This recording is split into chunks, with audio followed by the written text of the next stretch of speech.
یا اللہ یا اللہ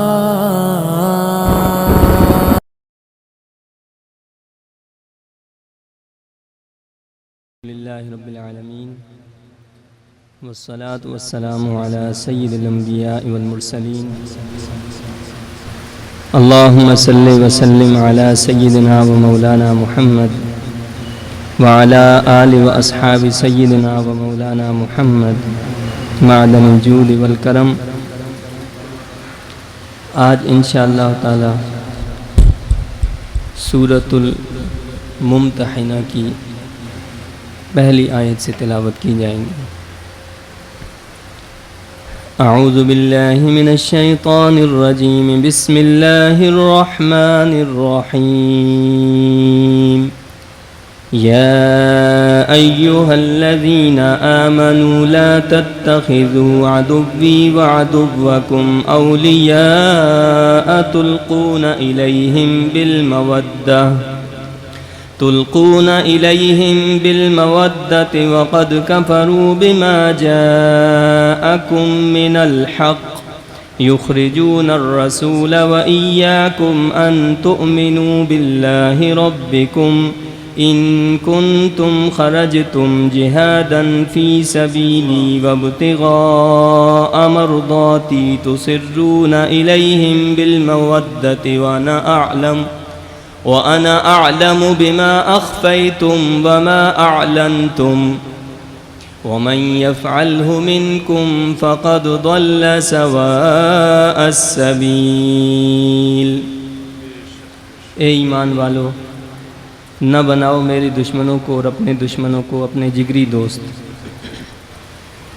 تم تو اظہار محبت کرتے ہو ان سے، حالانکہ وہ انکار کرتے ہیں اس دین حق کا جو تمہارے پاس آیا ہے۔ انہوں نے نکالا ہے رسول مکرم صلی اللہ علیہ وسلم کو اور تمہیں بھی مکہ سے محض اس لیے کہ تم ایمان لائے ہو اللہ پر جو تمہارا پروردگار ہے۔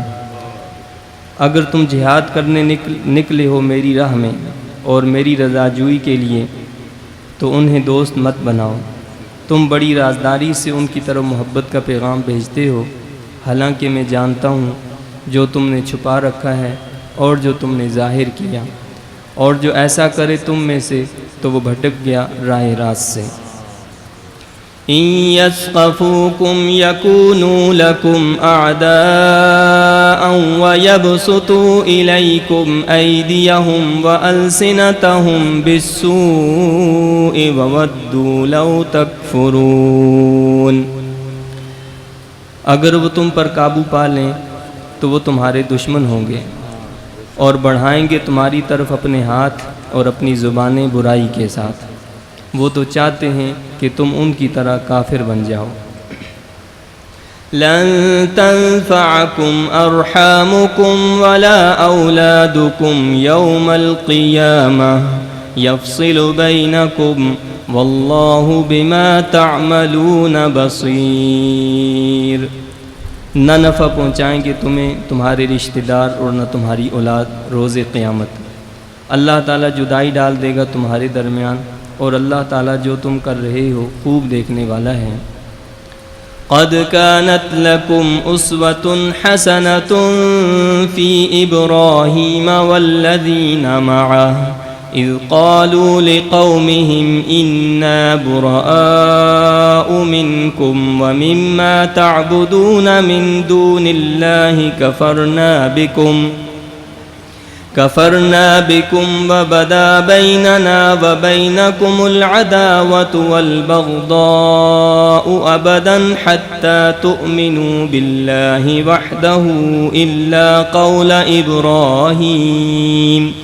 إلا قول إبراهيم لأبيه لأستغفرن لك وما أملك لك من الله من شيء ربنا عليك توكلنا وإليك أنبنا وإليك المصير۔ بے شک تمہارے لیے خوبصورت نمونہ ہے ابراہیم علیہ السلام اور ان کے ساتھیوں کی زندگی میں، جب انہوں نے برملا کہہ دیا اپنی قوم سے کہ ہم بیزار ہیں تم سے اور ان معبودوں سے جن کی تم پوجا کرتے ہو اللہ کے سوا، ہم تمہارا انکار کرتے ہیں اور ہمارے اور تمہارے درمیان ہمیشہ کے لیے عداوت اور بغض پیدا ہو گیا ہے یہاں تک کہ تم ایمان لاؤ ایک اللہ پر، مگر ابراہیم کا اپنے باپ سے یہ کہنا اس سے مستثنیٰ ہے کہ میں ضرور مغفرت طلب کروں گا تمہارے لیے اور میں مالک نہیں ہوں تمہارے لیے اللہ کے سامنے کسی نفع کا۔ پھر کہا اے ہمارے رب، ہم نے تجھی پر بھروسہ کیا اور تیری طرف ہی رجوع کیا اور تیری طرف ہی ہمیں پلٹ کر آنا ہے۔ ربنا لا تجعلنا فتنة للذین کفروا واغفر لنا ربنا انک انت العزیز الحکیم۔ اے ہمارے رب، ہمیں نہ بنا دے فتنہ کافروں کے لیے اور ہمیں بخش دے اے ہمارے رب، بے شک تو ہی عزت والا اور حکمت والا ہے۔ لقد كان لكم فيهم أسوة حسنة لمن كان يرجو الله واليوم الآخر ومن يتول فإن الله هو الغني الحميد۔ بے شک تمہارے لیے ان میں خوبصورت نمونہ ہے اس کے لیے جو اللہ اور روز قیامت کا امیدوار ہے، اور جو روگردانی کرے اس سے تو بلا شبہ اللہ ہی بے نیاز ہے، سب خوبیوں سراہا۔ یہ سورہ الممتحنہ کا پہلا رکوع ہے۔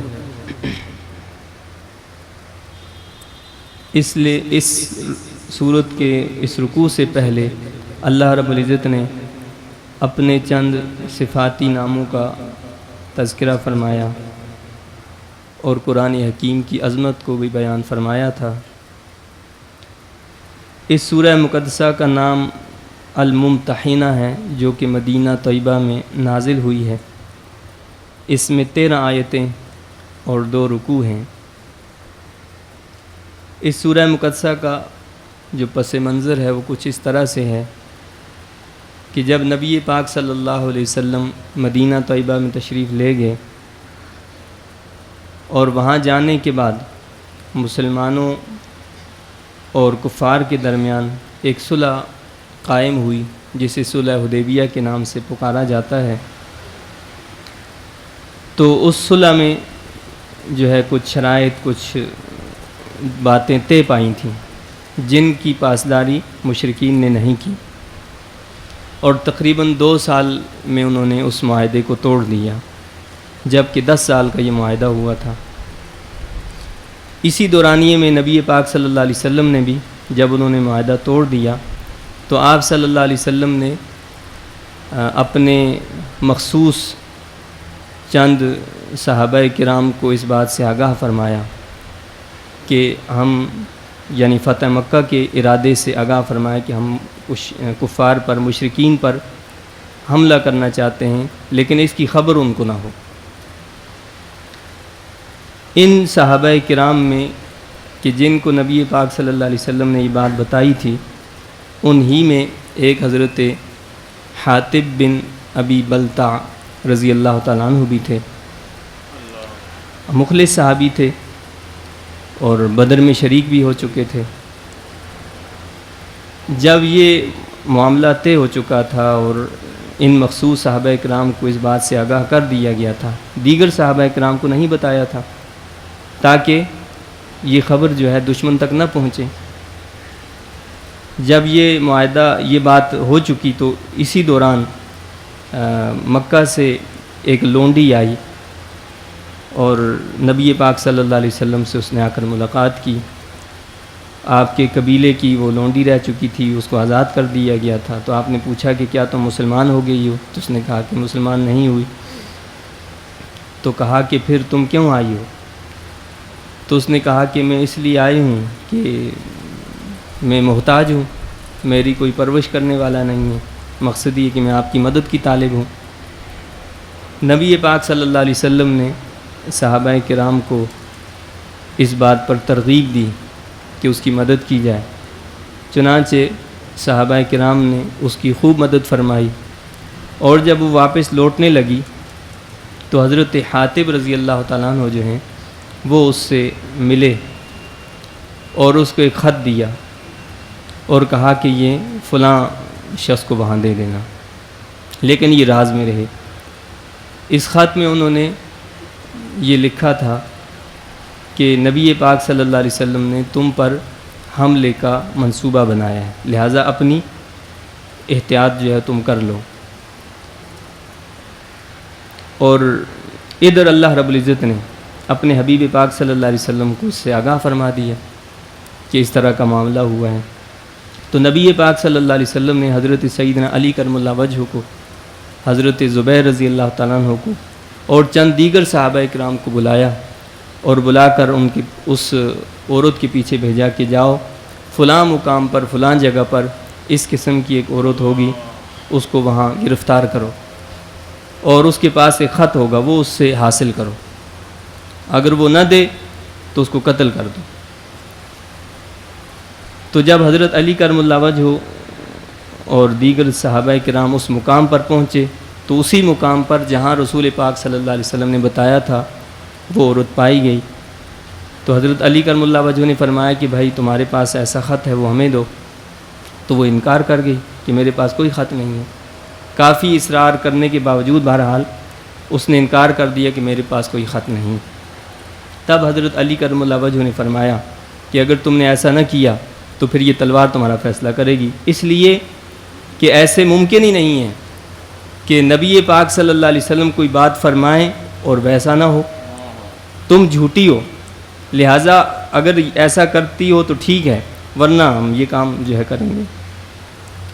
تو جب اس نے دیکھا کہ جان میری نہیں چھوٹ سکتی تو اس نے وہ خط نکال کر اپنے پاس سے حوالے کیا، تو جس کے اندر احادیث میں مختلف الفاظ کے ساتھ جو ہے وہ آیا ہے کہ جی یہ الفاظ لکھے تھے، یعنی آپ نے یہ لکھا تھا حضرت حاتب رضی اللہ تعالیٰ عنہ نے کہ اس طریقے سے نبی پاک صلی اللہ علیہ وسلم تم پر حملہ کرنے والے ہیں، جو اللہ نے کرنا ہے وہ تو ہو کر رہے گا، اگر اللہ کے حبیب علیہ صلی اللہ علیہ وسلم تنہا بھی آئیں گے تو وہ سب کچھ ہو کر رہے گا جو اللہ چاہتا ہے، تو میں تمہیں اس بات سے آگاہ کرتا ہوں۔ نبی پاک صلی اللہ علیہ وسلم نے پھر حضرت حاتب رضی اللہ تعالیٰ عنہ کو بلایا اور فرمایا کہ بھائی یہ کیا معاملہ ہے؟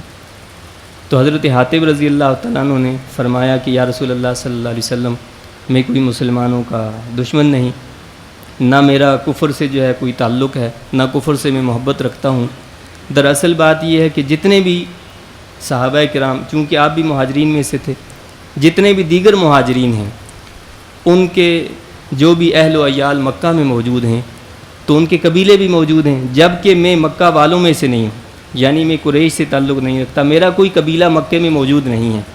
یہ بات صرف میں نے اہل مکہ پر احسان کے طور پر ان کو بتائی تھی تاکہ وہ میرے گھر والوں کو تکلیف نہ پہنچائیں، میرے بیوی بچوں کو، میرے والدین کو وہ اذیت نہ دیں، تو اس وجہ سے میں نے ان پر احسان کیا کہ شاید وہ یہ معاملہ کریں، اچھا سلوک کریں ان کے ساتھ۔ تو حضرت عمر فاروق رضی اللہ تعالیٰ نے فرمایا کہ یا رسول اللہ صلی اللہ علیہ وسلم آپ مجھے اجازت دیں میں اس کا سر قلم کر دوں، یعنی حضرت حاتب رضی اللہ تعالیٰ عنہ کے بارے میں یہ الفاظ ادا کیے۔ تو رسول پاک صلی اللہ علیہ وسلم نے آپ کو روک دیا، منع فرمایا کہ تم کیسی بات کرتے ہو، یہ بدری صحابہ میں سے ہیں، اور اللہ تعالیٰ نے بدری صحابہ کرام کے بارے میں یہ فرمایا کہ تم جو کرو اللہ نے معاف کر دیا ہے۔ تو حضرت عمر فاروق رضی اللہ تعالیٰ عنہ کی نگاہوں سے، آنکھوں سے آنسو بہنے لگے، آپ رونے لگے، اور پھر نبی پاک صلی اللہ علیہ وسلم نے ارشاد فرمایا کہ جو حاتب کہہ رہا ہے وہ بالکل صحیح کہہ رہا ہے، یعنی آپ نے خود تصدیق کی کہ اس کے دل میں کفر کے لیے کوئی محبت نہیں ہے، لیکن انسان ہے، انسان سے خطا ہو جاتی ہے، لغزش ہو جاتی ہے، انسان جو ہے کوتاہی کا پتلا ہے۔ تو نبی پاک صلی اللہ علیہ وسلم نے سیدنا عمر فاروق رضی اللہ تعالیٰ عنہ کو اور صحابہ کرام کو بھی یہاں پر ایک اصول دے دیا، ایک طریقہ وضع فرما دیا کہ جب بھی کوئی ایسا معاملہ ہو تو یکدم کسی شخص کے ظاہری فعل پر صرف فیصلہ نہیں کرنا چاہیے، بلکہ اس کی پوری زندگی کو، اس کے پورے اس عرصے کو جو ہے جانچنا چاہیے کہ آیا یہ واقعی مسلمانوں کا دشمن تھا یا ایسا نہیں تھا۔ تو نبی پاک صلی اللہ علیہ وسلم نے دیکھا کہ حضرت حاتب رضی اللہ تعالیٰ عنہ تو ایسے نہیں تھے، اس لیے کہ وہ بدر میں جو سخت ترین معاملہ تھا، یعنی 313 صحابہ کرام جنہوں نے اپنی جان جو ہے بالکل ہاتھوں میں رکھ کر وہاں پہنچے، تو ان صحابہ کرام میں سے تھے۔ تو آپ صلی اللہ علیہ وسلم نے یہ فیصلہ سنایا کہ آپ جو ہیں وہ حق پر ہیں، صحیح ہیں، لہٰذا آپ کو کوئی تکلیف نہیں دی جائے گی۔ اس لیے علماء نے اس سے یہ مسئلہ بھی جو ہے اخذ کیا ہے، فرماتے ہیں کہ اگر کسی شخص پر وطن دشمنی کا الزام لگا دیا جائے یا کوئی اور ایسا الزام اس پر ہو، تو اس وقت تک اس کو سزا دینا ہرگز جائز نہیں جب تک کہ اس کی تحقیق نہ ہو جائے، اور تحقیق کے بعد اس کی وضاحت کی اس کو اجازت نہ دی جائے، یعنی وہ آ کر اپنی وضاحت بھی کرے اس بات کی، اور اس کے بعد جو ہے اس کے بارے میں فیصلہ سنایا جائے گا، اس سے پہلے اس کو کوئی تکلیف نہیں دی جائے گی۔ غرض یہ کہ حضرت حاتب رضی اللہ تعالیٰ عنہ کو ظاہری طور پر یعنی یہ ہوا کہ سب کے سامنے ان کو یہ کہا گیا کہ ایسا تم آئندہ نہیں کرنا، اور جو ہے یہ تمہارے لیے مناسب نہیں ہے۔ اس پر اللہ رب العزت نے یہ سورہ ممتحنہ کی ابتدائی آیات نازل فرمائیں، جن میں اللہ نے ایمان بھرے خطاب سے یعنی ایمان مومن کہہ کر پکارا ہے، جس سے واضح طور پر یہ اشارہ دیا ہے کہ ایسے عمل سے وہ کوئی نعوذ باللہ دین اسلام سے خارج نہیں ہوگے، اس لیے کہ وہ اسلام کے ساتھ وہ مومن ہیں۔ تو فرمایا کہ اے ایمان والو، نہ بناؤ میرے دشمنوں کو اور اپنے دشمنوں کو اپنے جگری دوست۔ اللہ رب العزت نے پیار بھرے انداز میں ایسے کہہ دیا کہ فرمایا کہ جو تمہارا دشمن ہے وہ میرا دشمن، جو میرا دشمن وہ تمہارا دشمن۔ یعنی یہاں کیا سمجھانا مقصود ہے کہ تم تو میرے سپاہی ہو، تم میرے گروپ کے ہو، حزب اللہ ہو، اللہ کے گروہ سے ہو، اللہ کے گروہ سے تعلق رکھنے والے ہو، میرے سپاہی ہو۔ جو تمہارا دشمن ہے وہ میرا دشمن ہے اور میرا دشمن تمہارا دشمن ہے، تو ان سے تم دوستی کیوں رکھتے ہو، ان سے محبت کیوں کرتے ہو؟ حالانکہ حضرت حاتب رضی اللہ تعالیٰ عنہ کفار سے کوئی محبت نہیں رکھتے تھے، یعنی یہ ظاہری صرف ایک ان کا ایک ہیلا تھا کہ تاکہ ان کے گھر والوں کے ساتھ اچھا سلوک ہو، لیکن اللہ نے اس سے بھی روک دیا، منع فرما دیا۔ فرمایا کہ تم تو اظہار محبت کرتے ان سے حالانکہ وہ انکار کرتے ہیں اس دین حق کا جو تمہارے پاس آیا ہے۔ فرمایا کہ تم ان سے دلی دوستی کا تعلق قائم کر لیتے ہو، محبت کا اظہار بھی کرتے ہو، لیکن بات یہ ہے کہ وہ تو تمہارے دین کے دشمن ہیں۔ صرف دین کے دشمن نہیں، انہوں نے نکالا ہے رسول مکرم صلی اللہ علیہ وسلم کو، اور تمہیں بھی مکہ سے انہوں نے تمہیں بھی نکالا، رسول پاک صلی اللہ علیہ وسلم کو بھی نکال دیا، محض اس لیے کہ تم ایمان لائے ہو اللہ پر جو تمہارا پروردگار ہے۔ یعنی اس ایمان ہی کی وجہ سے انہوں نے جنگیں لڑی، اس ایمان ہی کی وجہ سے انہوں نے تمہیں تمہارے وطن سے نکال دیا، اور اس ایمان ہی کی وجہ سے وہ جو ہیں تم سے بیزار ہیں۔ تو لہٰذا جو ایسے لوگ ہوں وہ تمہارے دوست کب ہو سکتے ہیں، وہ تمہارے خیر خواہ کب ہو سکتے ہیں؟ وہ کبھی بھی تمہارے خیر خواہ نہیں ہو سکتے۔ اگر تم جہاد کرنے نکلے ہو میری راہ میں اور میری رضا جوئی کے لیے تو انہیں دوست مت بناؤ۔ فرمایا کہ اگر تمہیں میری رضا مطلوب ہے تو میرے دشمنوں کو اور اپنے دشمنوں کو کیا کرو، اپنا دوست ہرگز نہ بناؤ۔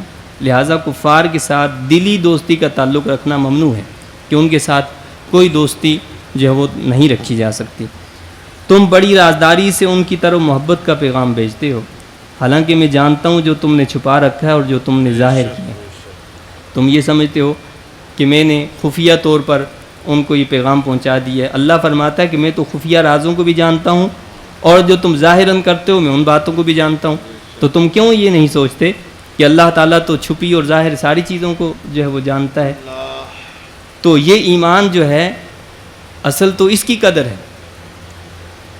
انسان جو ہے اس کی جان، اس کا مال وہ اتنا عزیز نہیں ہونا چاہیے اس کے نزدیک جتنا کہ ایمان عزیز ہونا چاہیے۔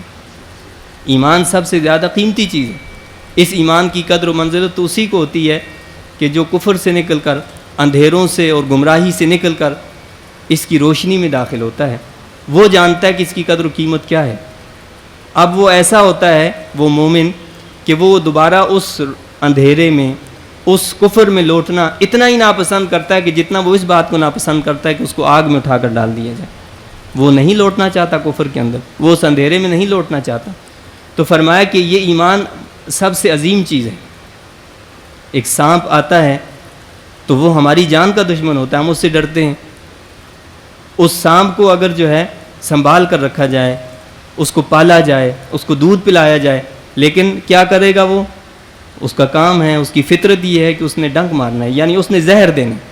آپ دودھ پلا دیں، کچھ بھی کر دیں، اس نے زہر دینا ہے اور مار دینا ہے انسان کو۔ تو بتایا گیا ہے کہ یہ کافر جو ہیں یہ تمہارے ایمان کے دشمن ہیں، یہ تمہارے ایمان کو ختم کرنے والے ہیں، لہٰذا یہ جانی جو دشمن ہے اس سے بھی زیادہ خطرناک ہے۔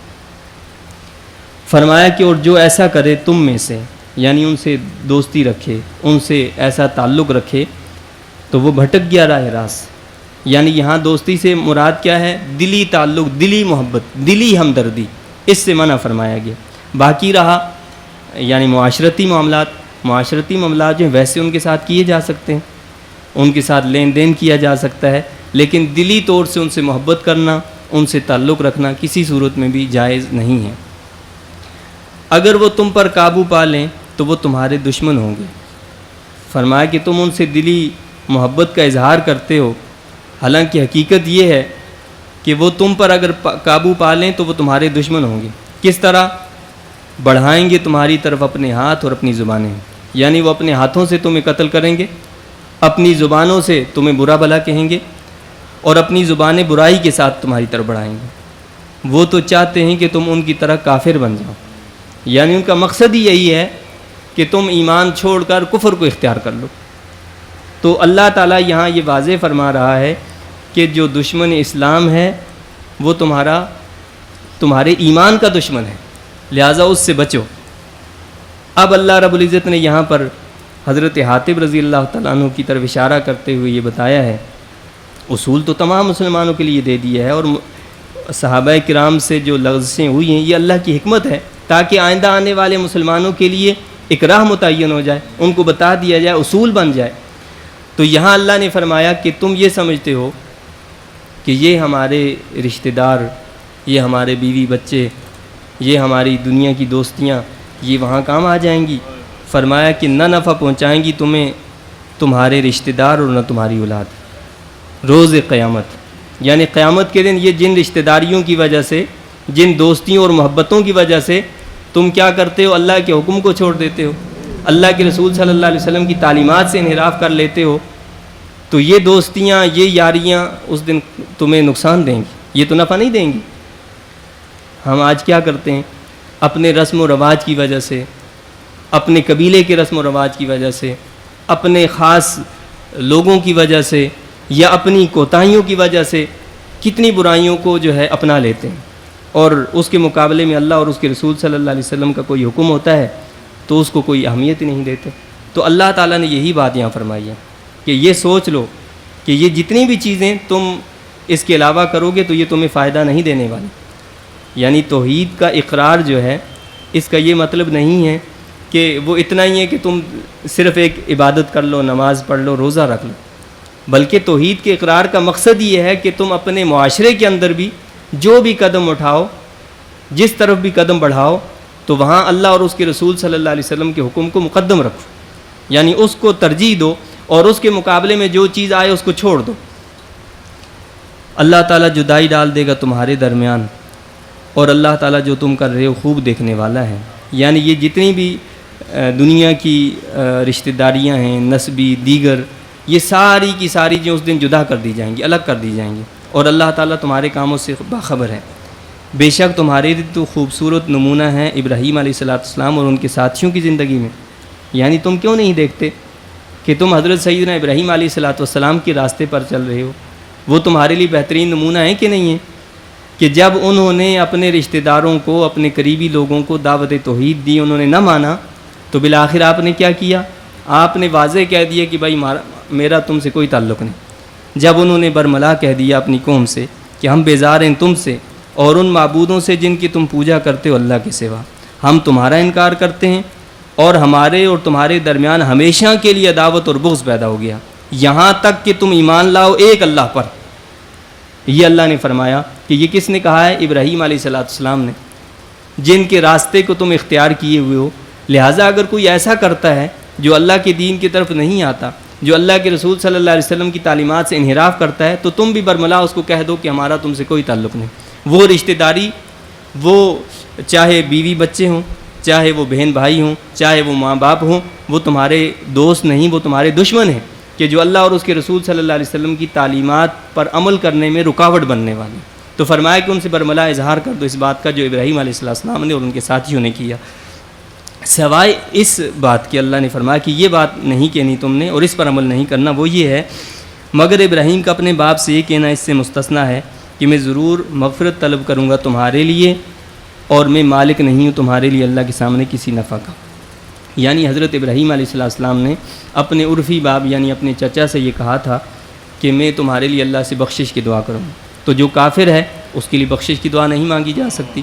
یہ حضرت ابراہیم علیہ السلام نے اس وقت فرمایا تھا کہ جب آپ کو یہ امید تھی کہ شاید یہ اسلام قبول کر لے، لیکن جب اس نے اسلام قبول نہیں کیا تو قرآن حکیم میں سورہ توبہ کے اندر یہ بات واضح طور پر آپ نے ارشاد فرمائی کہ فرمایا کہ میں تم سے بری ذمہ ہوں.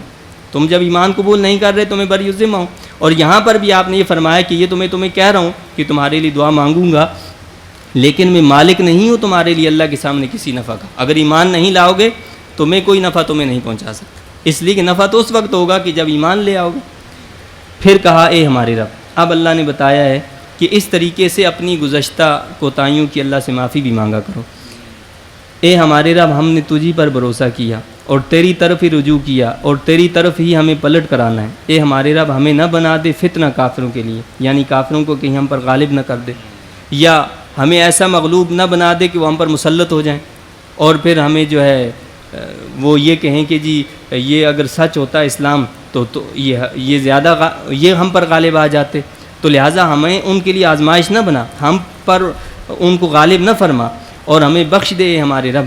بے شک تو ہی عزت والا اور حکمت والا ہے، بے شک تمہارے لیے ان میں خوبصورت نمونہ ہے، یعنی حضرت ابراہیم علیہ السلام اور ان کے ساتھیوں میں، اس کے لیے جو اللہ اور روز قیامت کا امیدوار ہے. یعنی آپ نمونہ کس کے لیے؟ حضرت ابراہیم علیہ السلام اور ان کے ساتھی جو آخرت کی امید رکھتا ہے، روز قیامت کا امیدوار ہے، اس کے لیے فرمایا کہ وہ نمونہ ہیں. اور جو روگردانی کرے اس سے، یعنی حضرت ابراہیم علیہ السلام کے راستے سے، حضرت ابراہیم علیہ السلام کے راستے کو چھوڑ دے، اس شجرہ نصب سے وہ دور ہٹ جائے اور پھر بھی چاہے کہ کامیابی حاصل ہو، فرمایا کہ اس کو کامیابی نہیں مل سکتی، وہ پھر جائے، اللہ کو بھی اس کی ضرورت نہیں، اس لیے کہ بلا شبہ اللہ ہی بے نیاز ہے سب خوبیوں سراہا. اس لیے کہ اللہ کی ذات تو بے نیاز ہے، اسے کسی کی حاجت کسی کی ضرورت نہیں ہے. تو اللہ تعالیٰ سے دعا و التجا ہے کہ اللہ تعالیٰ میں قرآن و سنت کی تعلیمات کا فہم عطا فرمائے اور ان تعلیمات کو سمجھ کر ان کے مطابق عمل کی توفیق عطا فرمائے. آمین. و آخر دعوانا الحمد للہ رب العالمین.